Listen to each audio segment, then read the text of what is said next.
Petit exercice de calcul mental, vous aviez un nouvel exercice à faire, donc qui était à faire avec, un porte-monnaie. Vous deviez vous aider du fichier porte-monnaie numéro 1, donc j'espère que vous avez bien pris le bon, hein, parce qu'il y en avait plusieurs et il fallait trouver comment payer différents objets.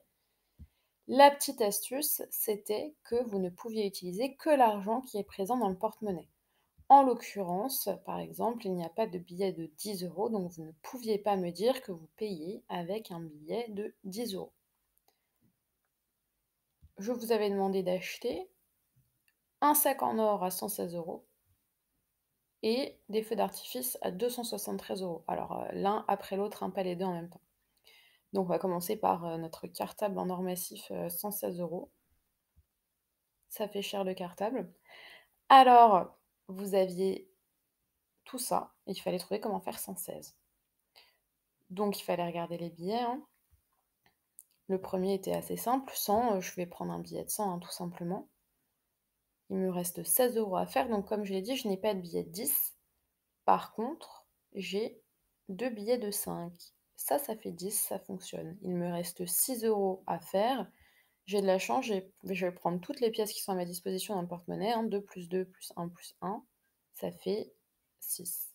Donc là, j'ai mes 116 euros. Donc pour résumer, le cartable, pour l'acheter, j'aurais besoin du billet de 100 euros, de 2 billets de 5 euros, de 2 pièces de 2 euros et de 2 pièces de 1 euro.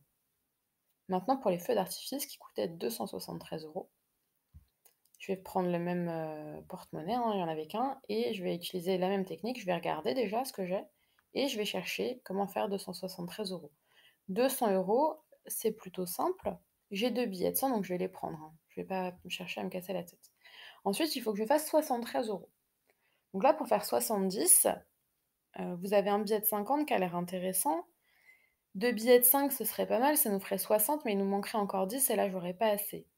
Par contre, j'ai un billet de 20, donc je vais plutôt choisir ça. Je vais prendre mon billet de 50 et mon billet de 20 et ça fait 70. 50 plus 20, 70. Comme 5 plus 2, hein, ça fait 7. Ça fonctionne de la même façon, mais pour les dizaines. Et ensuite, il me restait 3 euros à trouver. Et là, je vais simplement prendre une pièce de 2, une pièce de 1. Donc, j'ai deux billets de 100 euros, un billet de 50 euros, un billet de 20 euros, une pièce de 2 euros et une pièce de 1 euro.